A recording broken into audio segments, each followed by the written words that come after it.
Hey you guys, long time no see. How's my fam doing? How is my people doing? For those who are new, how you doing? Welcome. This is my channel. This is me. Where we keep it 100, we keep it solid. You will never get bullshit from me. So I want to welcome you to my page. Thank you so much. This is LH bringing you what is 100% authentic, can never be compromised or manufactured. I want to give a personal shout out to Candy. I know, Candy, you had your baby, and I hope everything is well with you and your husband. And I'm so happy for your beautiful family. It's growing. That beautiful baby. I hope all is well. I saw your video about what African or people should be eating as far as vegetables, and I really loved it. I want to also give a shout out to Michael and everybody who's subscribed. And yeah, this is my channel, you guys. So I know I haven't been on here quite a minute, quite a while since I posted my video about the fake Nefertiti and then Black Panther. But I've been so busy with just life, you guys. School has been taking over. It's not kicking my butt, I'm kicking it.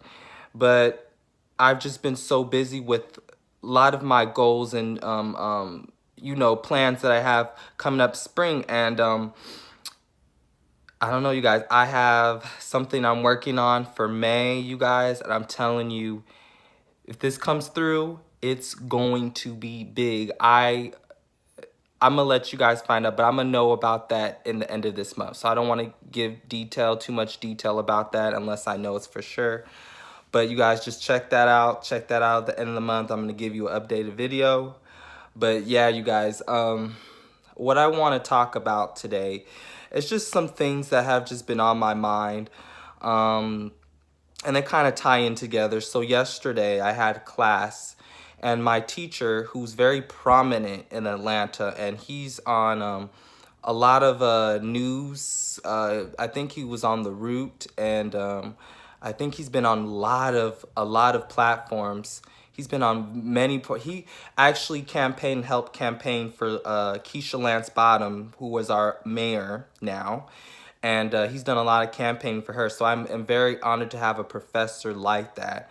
And he's the professor of African American Studies, Dr. Hobson. And he's very, very renowned. We've had conversations after class, and this man is brilliant. I like him, he's a little bit cocky, but I like him. But anyways, though, he is out of town.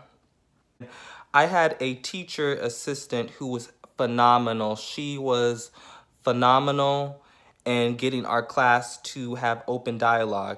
And what was interesting is that I found out that a lot of my classmates who grew up here in the South or other places in the South, like South Carolina, North Carolina, and places like that, they really very much know the game and what's going on now. I thought I was going to run into a lot of little miniature Uncle Ruckuses.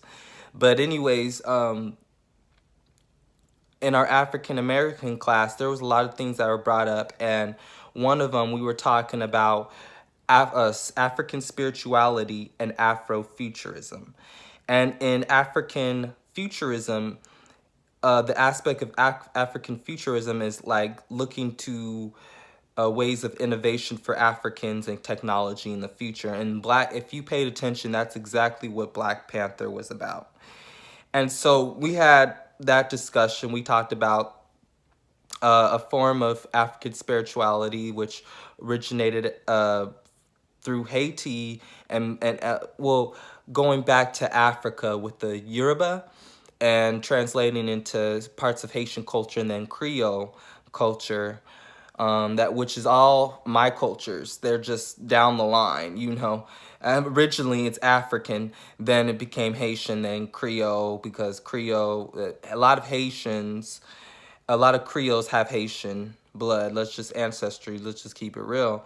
And they all come from Africa. So I don't need to have to go into that. But, part of that is part of my culture, and doing that is knowing the Lua, which has something to do with voodoo. And so we talked a bit about that. And one thing, though, that stood out was when we talked about self-preservation with African futurism. And then the question came, you know, can we do this on our own? And our teacher that day was very good at asking these questions. Do you want black capitalism or white capitalism? And many of us were thinking about that, was like, what do you mean by capitalism, black capitalism, like Black Wall Street? The country is ran by the mighty dollar, and it may not necessarily be just dollars. It's not capitalism is not about just making money. It's about a system and withholding a system that kind of usually means one person is on top and one person at the bottom. So that's kind of basically the summarized version of that. There was two other classmates that kind of sparked a little bit of pushback. The majority of the class was very much on the accord of, we as a people can do anything. We can create our own economy and businesses, and we don't have to necessarily rely on the white superpowers that have been running this country. And this isn't necessarily all white people who run businesses are bad.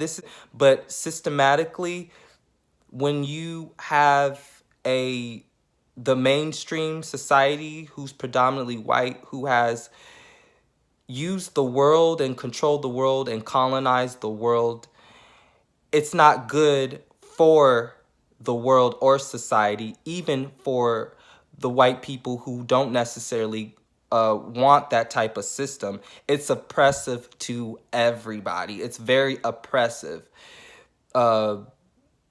White capitalism and white supremacy capitalism is very harmful to the planet.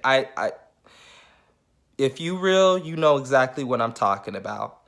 And so, my white allies understand that, and I don't have to explain that.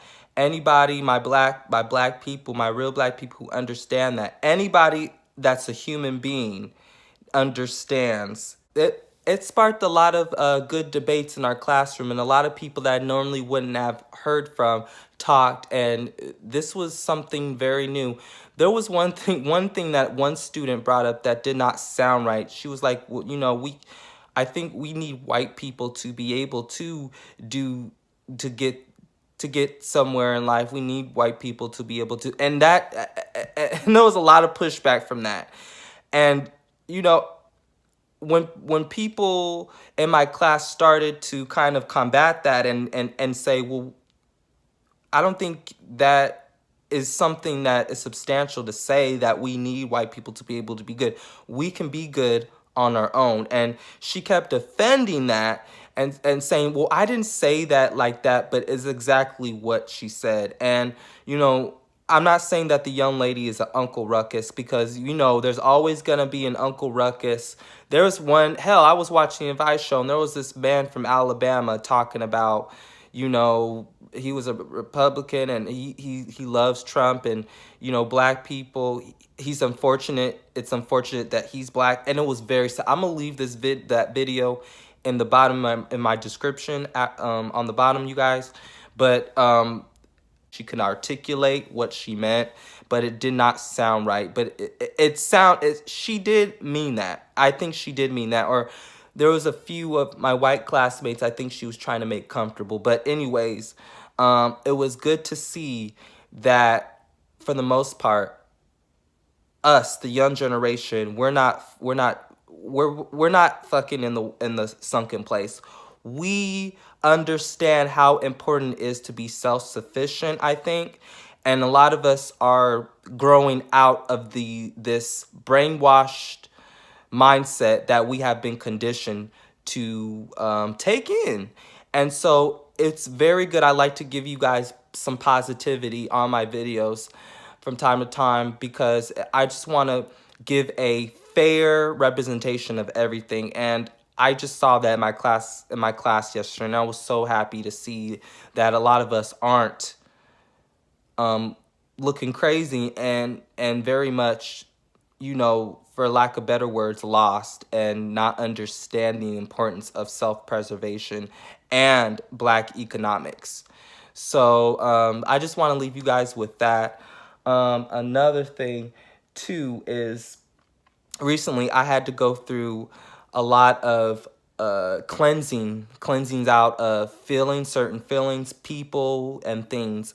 And my thing is, if a person is not willing, who you call a friend, to check whatever they're doing to you that may not be healthy, then you need to simply walk out of it. I recently had somebody who said to me, because I would not accept the fact that if I contact you, okay, if I contact a person, and I would expect, okay, as a friend, it's common courtesy.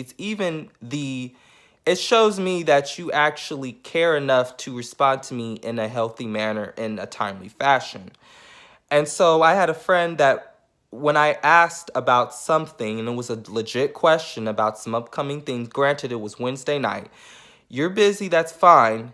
Get to me in reasonable time, or tell me that I'm busy, and some people can't communicate or they don't want to communicate in a healthy manner because either they've been brought up not to be like that, or second, that they legit selfish and don't care about getting to people that way. So that's fine with me, but you can exit.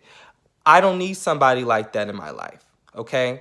And basically, she was just like, well, I said, if you can't respond by saying I'm busy, I'll get to you later, or that, I said, I can't deal with that. And she was like, well, basically the response I got was, this is me, and if you can't accept me like this, then we can't be friends.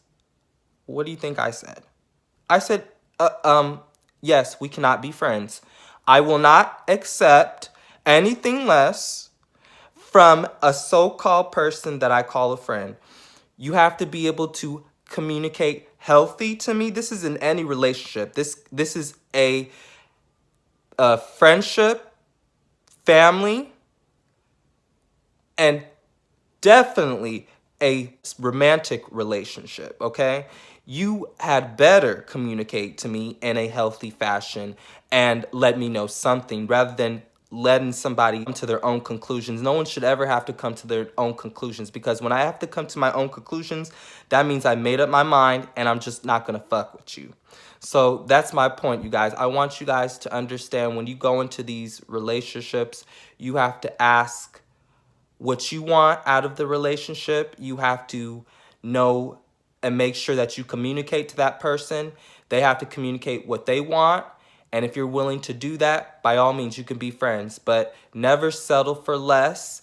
Friendships are a communal and two-sided way. So you cannot be one-sided in a relationship. It has to be both ways. And you guys have to both put in equal work to be able to sustain it and make it go farther. So that's my little thing. That's what I've been going through. So I've been going through a cleanse, and it's interesting because spring just started and I had ended some friendships, but I have never felt, I always feel better when I can cleanse people who are not fulfilling my desires or fulfilling whatever I would put into the relationship, and I'm not getting back. So yeah, you got to go. If you're not putting in the same amount that I'm putting in, you've got to go. So I want to encourage you guys to use this year to really evaluate what you want out of your friendships, out of life, period,